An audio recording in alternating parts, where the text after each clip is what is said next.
Hi friends, வணக்கம். இன்றைக்கி நம்மளோட சேனலில் ஒரு ஸ்நாக்ஸ் ரெசிபி பற்றி தான் பார்க்க போகிறோம். ரொம்ப எஃபர்ட் இல்லாமல் ஈஸியாக சிம்பிளாக செய்யக்கூடிய ரெசிபி சமோசா. இதை நான் வீட்டிலையே எப்படி ஈஸியாக செய்கிறதுன்றது தான் செஞ்சு காட்ட போகிறேன். இதுக்கு 1 கப் மைதா, 1 கப் கோதுமை, கொஞ்சம் சால்ட், இதை நான் சம அளவில் எடுத்திருக்கேன். இதை நல்லா பிசைஞ்சு ஒரு கவர் இல்லைனா ஒரு துணியில் போட்டு இந்த மாதிரி ரவுண்ட் பண்ணி வச்சுடுங்க. இது ஒரு 30 நிமிஷம் ஊறி இருந்தால் போதும், நல்லா சாஃப்டாகிடும். பாருங்கள், இந்த அளவுக்கு சாஃப்டாக இருக்குது. மாவு ரெடி ஆகிடுச்சு. இப்போ இந்த மாவை நம்ம உருட்டி சின்ன சின்ன உருண்டைகளாக எடுத்து பிரட்டிக்கலாம். கோதுமை மாவும் மைதா மாவும் சம அளவில் தான் எடுக்கணும். ஏன்னா கோதுமை மாவு ஒரு கிறிஸ்பினஸ் கொடுக்கும்.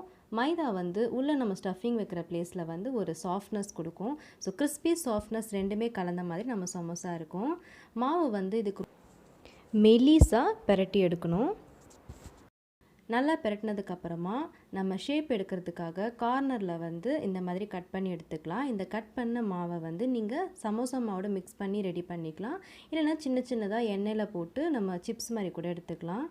இந்த மாதிரி ரெக்டாங்கிள் ஷேப்பில் கட் பண்ணிக்கோங்க. இப்போ ஷீட் ரெடி ஆகிடுச்சு. இதை தோசை பேன் ஃபஸ்ட்டு ஹை ஃப்ளேமில் வச்சு ஹீட் ஆனதுக்கப்புறம் லோ ஃப்ளேமில் வச்சு ஒரு ஷீட்டாக இப்படி போட்டு எடுத்துக்கலாம்.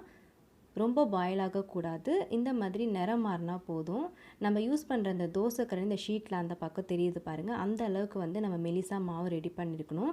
அப்போ தான் நம்ம சமோசாக்கு மடிக்கும் போது அந்த மாவு ரொம்ப ஃப்ளெக்சிபிளாகவே இருக்கும். இந்த மாதிரி நான் எல்லா ஷீட்டுமே ரெடி பண்ணி எடுத்திருக்கேன். இதை நீங்கள் நிறைய ரெடி பண்ணி கூட ஒரு கவர்லேயோ இல்லை ஜிப்லாக் கவர்லேயோ வச்சு நீங்கள் ஃப்ரீசரில் வச்சு உங்களுக்கு எப்போல்லாம் வேணுமோ அப்போ எடுத்து நீங்கள் சமோசா ரெடி பண்ணிக்கலாம். இதை நான் கவரில் ரெடி பண்ணி எடுத்து வச்சிடுறேன். இப்போ நம்ம ஸ்டஃபிங் ரெடி பண்ணிடலாம். அதுக்கு ஒரு பவுலில் ஒரு வெங்காயம் நல்லா இந்த மாதிரி வால்வாலாக நறுக்கி கொஞ்சம் ஃபேன் காற்றுல வச்சு எடுத்துருங்க. ஏன்னா வெங்காயத்தில் தண்ணி பதம் இருந்ததுன்னா எண்ணெய் குடிச்சிடும். கூடவே மிளகாய்த்தூள், கரம் மசாலா 1 ஸ்பூன், மஞ்சத்தூள், சால்ட்டு இதெல்லாம் சேர்த்துக்கலாம். நிறத்துக்காக காஷ்மீரி சில்லி நான் கூட சேர்த்துக்கிறேன். நல்லா மிக்ஸ் பண்ணி விட்டுடலாம். வேணும்னா நீங்கள் இதில் உருளைக்கிழங்கு, பட்டாணி வேக வச்சியும் சேர்த்துக்கலாம். இல்லைனா அவலும் சேர்த்துக்கலாம். இது அவல் எண்ணெய் குடிக்கிறத கண்ட்ரோல் பண்ணும். நான் வேறு இன்றைக்கி ஆனியன் சமோசா செய்கிறதுக்காக நான் ஆனியன் மட்டும் யூஸ் பண்ணியிருக்கேன். இப்போ ஸ்டஃபிங் ரெடி ஆகிடுச்சு. நம்ம இந்த ஷீட் எடுத்து ஒவ்வொரு சமோசாவாக மடிக்க ஆரம்பிச்சிடலாம்.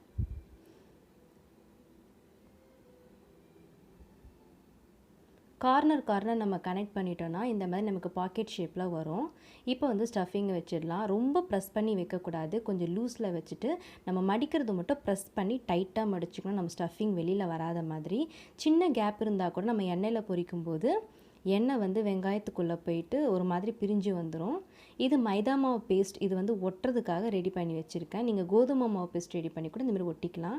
இப்போ எண்ணெயில் போட்டு எடுக்கலாம். நான் ஃபஸ்ட்டு ஒரு சமோசா மட்டும் உங்களுக்கு போட்டு எடுத்திருக்கேன்.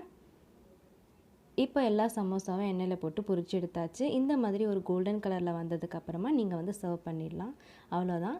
எம்மியான ஆனியன் சமோசா நம்ம வீட்டிலே சிம்பிளாக எப்படி ரெடி பண்ணுறதுன்னு தெரிஞ்சுக்கிட்டோம். ஸோ இந்த டிஷ்ஷை ரெடி பண்ணிவிட்டு நீங்கள் எப்படி இருந்ததுன்னு கமெண்ட் செக்ஷனில் தெரியப்படுத்துங்க. லைக் பண்ணுங்கள், ஷேர் பண்ணுங்கள். மறக்காமல் என்னோடய சேனலை சப்ஸ்கிரைப் பண்ணுங்கள். தேங்க்யூ.